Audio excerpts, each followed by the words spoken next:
The role of education and the role of women in our history and in our community. Since this is Women's Day, and I know that one of our honorees that we're going to be reading about and hearing about and seeing enacted is a woman from our community. Again, someone I had no knowledge of, but I had a chance to go back and read on and learn about Carrie Clifford.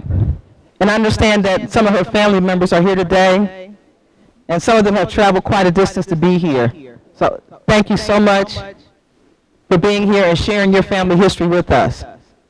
And it was just interesting to me to note that someone who could have been like me, an African-American woman in this city, where we're not necessarily the powerful and the high and the mighty, but we all know that even now, women struggle for equality in this society, in this world.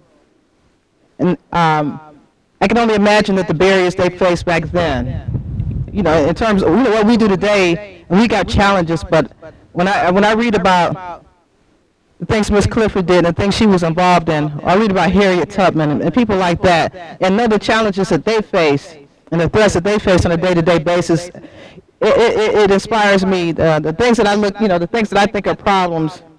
When other people can do these great things with greater barriers than I have, then what's stopping me and what's stopping the rest of us? And that's the message I'd like to share with our community. And I was really just impressed to know about Carrie Clifford. That she wrote books, she wrote poetry. She was one of the women and one of the people instrumental in the Niagara movement, which was the front runner of the NAACP, our organization today. And that's really something, because the struggle for civil rights, particularly for African Americans, can sometimes be a perilous struggle, and in those days, even more so. For someone to have the courage in their convictions and the integrity and the belief that what I'm fighting for is worth putting my comfort on the line. What I'm fighting for is worth putting my safety on the line. That what I'm fighting for is so important that it's worth putting my life on the line. And so to the family of Carrie Clifford, again, I thank you for being here. We salute her. A great history, one of our own right here from Cleveland. I don't know if she was born here, but she certainly spent time in the Cleveland area and now buried here. And it is just wonderful. So to all of you here today, many of you are very involved with the cemetery, Woodland Cemetery movement. This is a great place, and we're going to work together to really make the community understand and cherish what we have here. And I mean the surrounding neighborhood, the people who are living under an architectural and historical. This is on the National Register of Historic Places for the United States. A great history here. Civil War veterans are buried here, and I never even knew there were African American Civil War veterans in Ohio. I assumed that they were all in the South, and I just saw how significant this project is and how significant the cemetery is. And I say that from the perspective not just of the council person, but also as a resident of this community. I live and grew up just a few blocks away from here.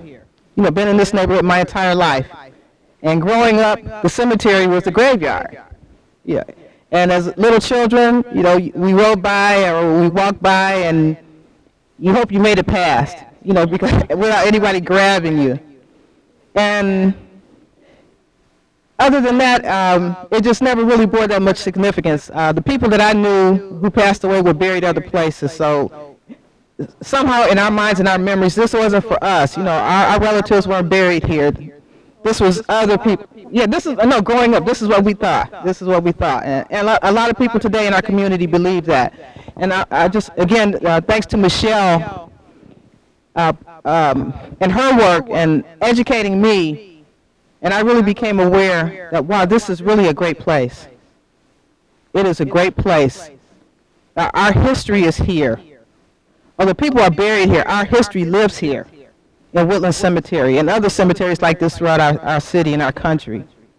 And so I'm very pleased and just very happy, and I always learn something new about a new person, someone I didn't know of, or I didn't know that they were buried here. And so it's really been just a great experience for me, and I would like to share that information with people in our community. And we got a lot of work to do to educate the surrounding community and get people out of that mentality that, you know, this is a place for the dead, this is a place for the living. This is a place for preserving our history, knowing who we are, where we come from, and who we can become. Every one of these women did not get where they were alone.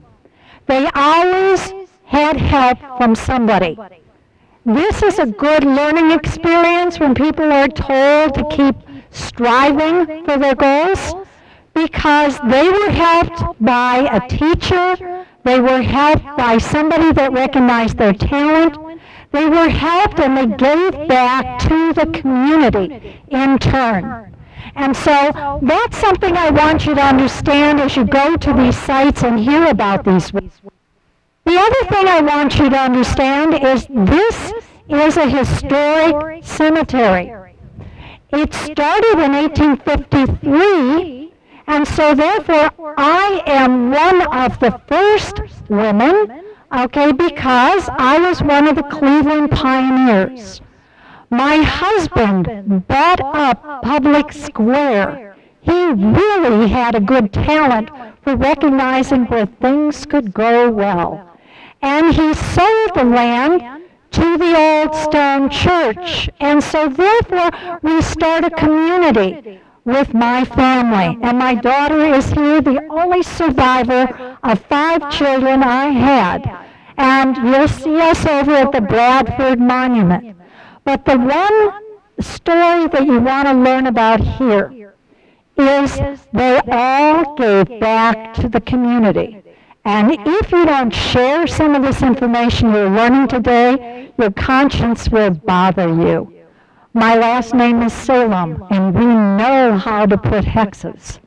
And so, I want you to share the information you gained today, and I'd like you to see the performance dedicated to some of our foremothers by the Passport Project. This has been dedicated and founded by one of my former students, Chloe Hobson, to teach about culture through music and art. And so I would like to have you enjoy this dedicated to the women of Woodland. Have you seen her? She was walking so gracefully with a crown upon her, shaking up the winds with her hips. She gave birth to earth and definition to mankind. She didn't do it for herself, she did it for you, just to see you through to the end. She didn't have to have a child to be a mother. She set boundaries that made her the queen of all things. She is a goddess, never asking for recognition, always behind the scenes, keeping things clean, using her hands like needles. She knit together the circumstances that would change the lives of everyone around her. With excellent stitching, her tapestries were fail-safe. Keeping whole villages warm for decades, she is the woman who made sacrifices that enabled you to be the greatest person. She was strong enough to take the pain that was inflicted again and again. What do they call her? They call her woman.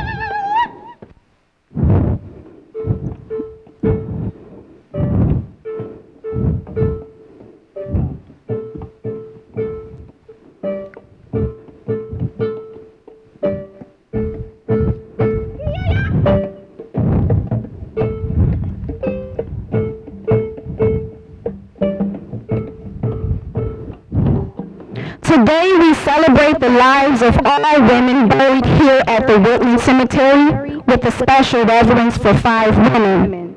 I want you to repeat their names after me. We sing for you, Letha Morgan, Eliza Bryant, Sarah Lucy Bagby Johnson, Pauline Cushman, and Carrie Williams. We call you with these rhythms and these songs to remind us of the power of an individual to change the course of the world. We hold you in our hearts. You are remembered.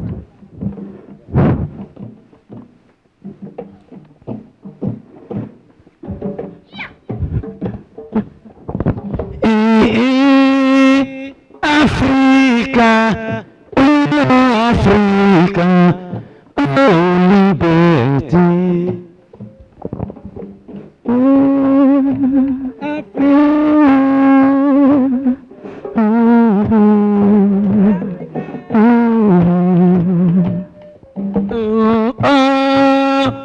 Africa, oh Africa, oh liberty.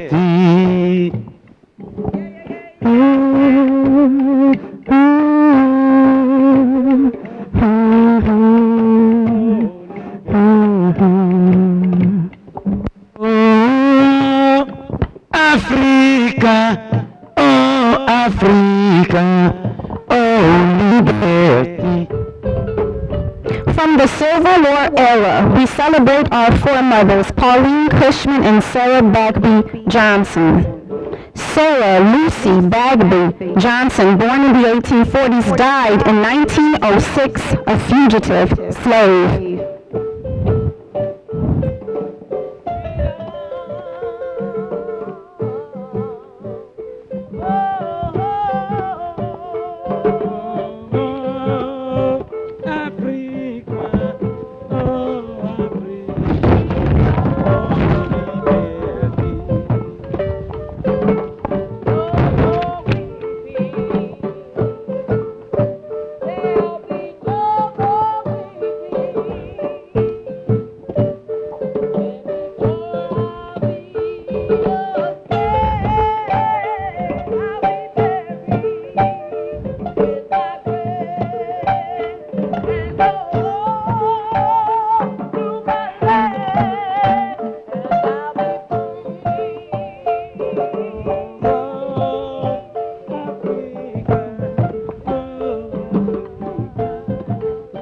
Sarah Lucy Bagby was born a slave in Virginia.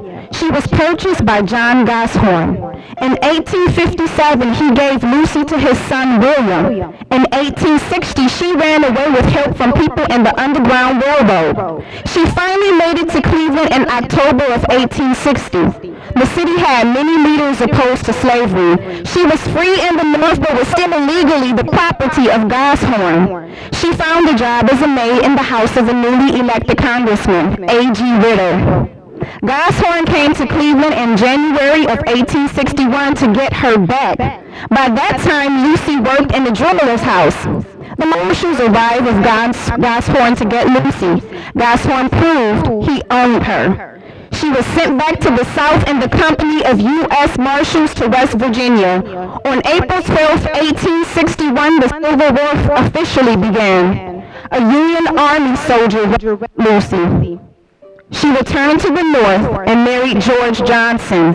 Both worked in Pennsylvania.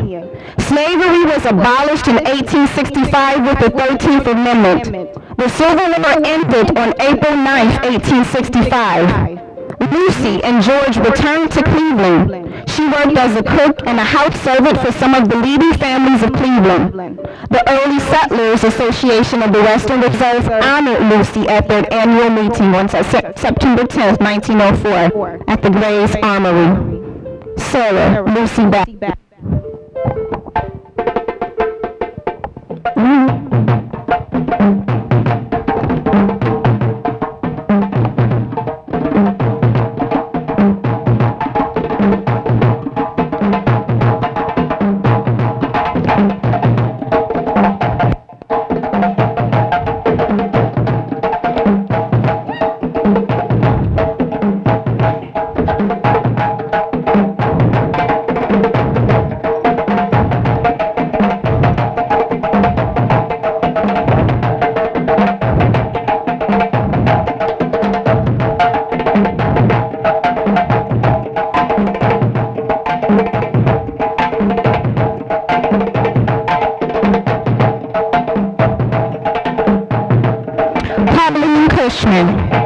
1833 to 1893. Actress and Civil War spy.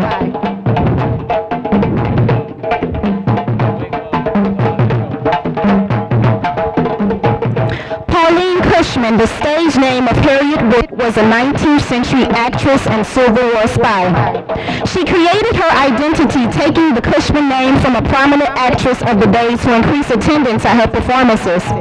The Pauline name was taken from a popular play.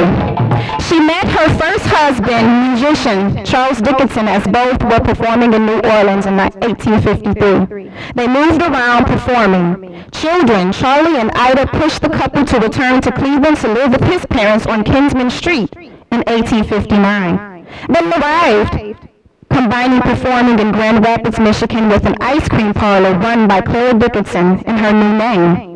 Time living on their own was short-lived. They returned to Cleveland again to live with his family. The start of the Civil War stopped their theatrical activities. Charles enlisted in the 41st Ohio Infantry as a musician along with the rest of Jackson Cleveland's band. His entire regiment suffered from dysentery during the Battle of Shiloh. Unable to fight, he was discharged and died when sent home in 1862. Family members took the children so that Pauline could serve as a spy for the Union Army in Tennessee. Her stage experience helped her gather information and led her to her title, Spy of the Cumberland. General James A. Garfield gave her the honorary rank of Major of Cavalry. The children died. Charlie died in 1864 and Ida in 1868. Pauline returned to the stage, appearing in New York, Indianapolis, St. Louis, and finally San Francisco.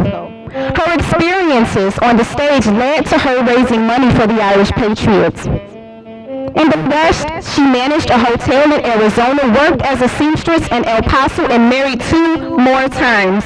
When she returned to San Francisco, her only source of income was a newly awarded widow's pension. She died alone in 1893. Her military role led to burial in the National Cemetery. The Dickinson family members are buried in Woodland Cemetery. For Pauline. Pauline Cushman was Harriet Wood. Don't let her be misunderstood. Her alias was her stage name and won her lots of fame. She was a military spy and a great ally. To have her on your team meant you had a great scheme. She was strong, hauling around more than the average woman, walking a tightrope with the husband and children. She did the best she could while serving her country. Lost a lot, but to those who are given much, sacrifice must suffice. Miss Cushman, Miss Wood, was a great woman for all that she did do. Let her be an example to you. We shall not be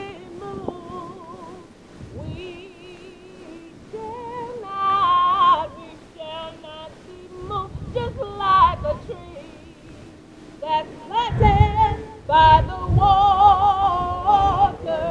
Oh, we shall not be removed. Letha Morgan began life in West Virginia in a well-to-do family. She wanted a life of service. She left home to apply her life to serving the poor. In January 1902, she joined the ranks of the Salvation Army and trained in New York City before spending a month in her first office as a Corps officer in Elyria, Ohio. She traveled to Ashtabula, serving 7 months before coming to Cleveland. She worked with families in the slums. This is a poem for Letha. Who said a girl couldn't be a soldier? She was a mother, wife, and sister to the less fortunate, chose a life of service over anything, found her wealth helping the man who couldn't help himself. With her character, it wasn't hard to blend. Many families called Letha a friend. She was with them to her end.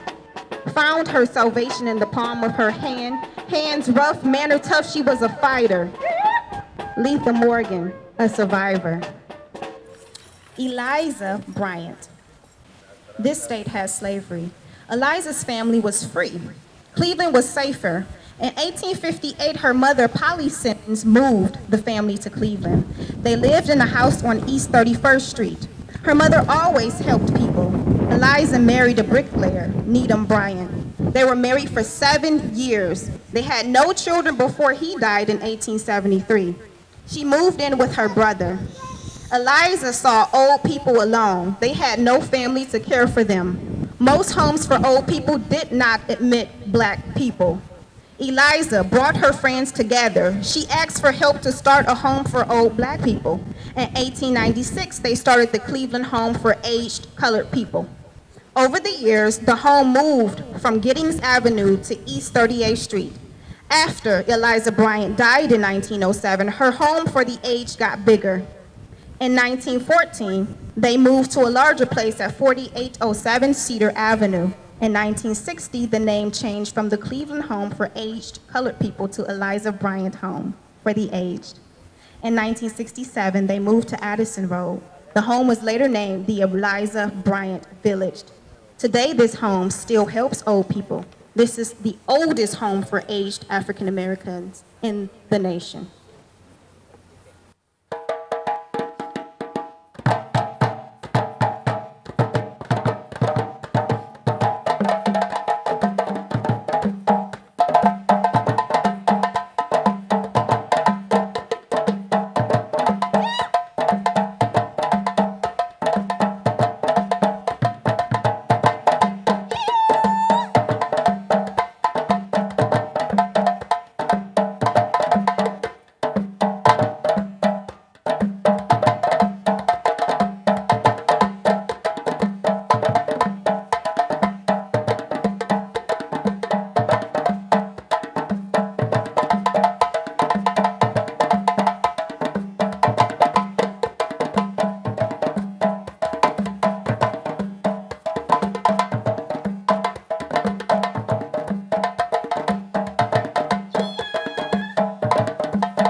Williams, born 1802, died 1934, writer and activist. Carrie Williams was born during the Civil War to free black parents in Chillicothe, Ohio. Her father was a barber and her mother was a wig maker. The family moved to Cleveland. Carrie graduated from Central High School. She became a teacher before she married Clevelander William H. Clifford. In those days, women could not teach the school after they married. Carrie had 2 sons and took care of her mother-in-law on Harmon Street. They moved to East Cleveland in 1903. In East Cleveland, the family was sometimes treated unfairly because of their race. As an educated woman, Carrie helped in the community. She started the Minerva Reading Club to improve the education of other black women. In 1901, she brought other Ohio clubs together to form the Ohio Federation of Colored Women.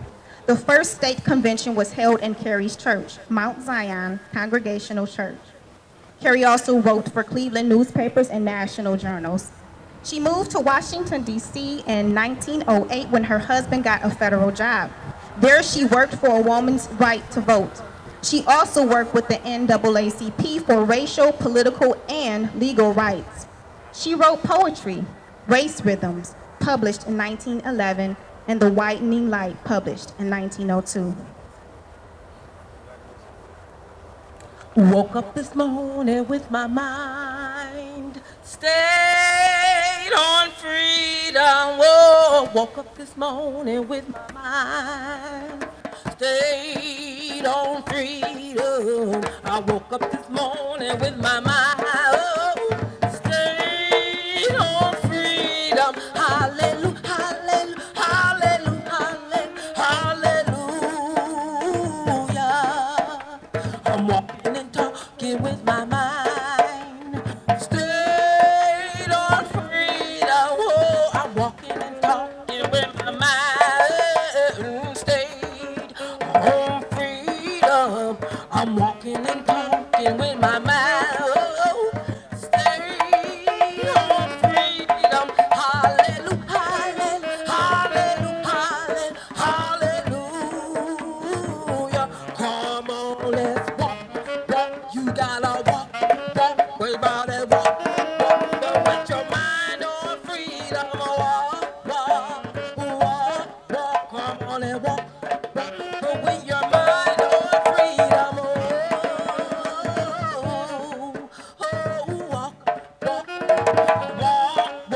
You gotta talk that talk. You gotta talk that talk. Come on and talk that talk. Oh, with your mind on freedom.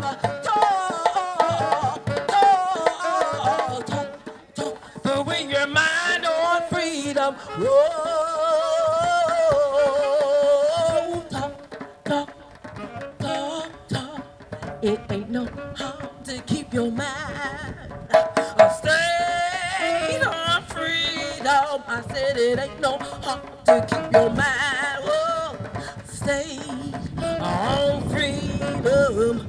It ain't no harm to keep your mind stayed on freedom. Hallelujah, hallelujah, hallelujah, hallelujah, hallelujah, hallelujah.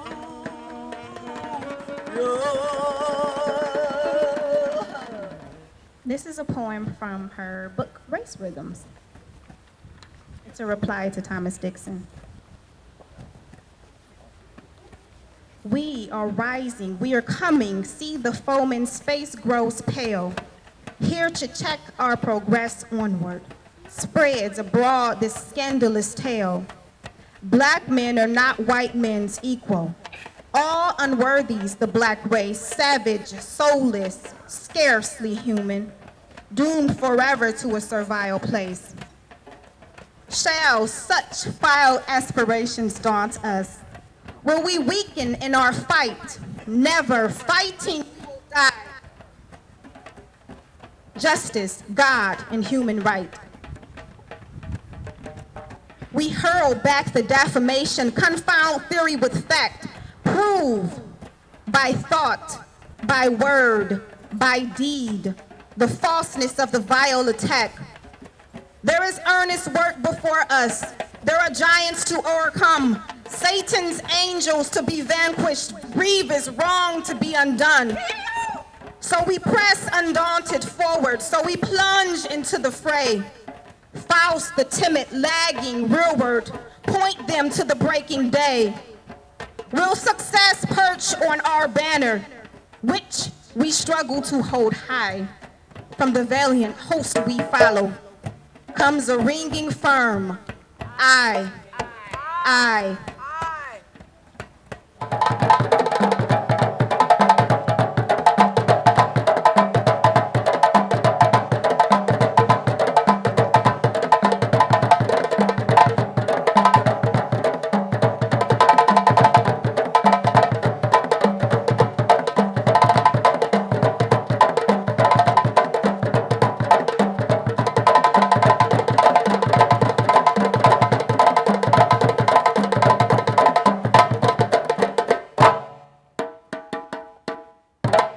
Thank you very much. I just want to introduce you to everybody. This is Shyla Barnes. And I just want to note the original poetry was written by Shyla as she was inspired by the stories of these women. And of course, that last piece was actually written by Carrie Williams. And I was amazed to read Race Rhythms. It's a truly amazing book, and you can actually go into the archives and just Google it online and read two of her books. Ms. Sico Salinas. Mr. Ali Boyd. I'm going to skip over these three because I want to give them a special introduction, and our very dear J.T. Lynch. So I'm very excited. When I think about connection to history, I think about Africa. And to be able to bring three artists here who are from Guinea, West Africa, and share them with Cleveland is very exciting to me. So, Masila. Mito Kamara. Thank you. And our grand Yamusa Kamara.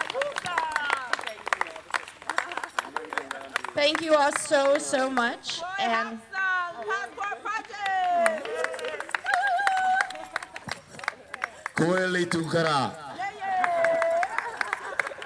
thank you very much. Enjoy your day. This has been amazing.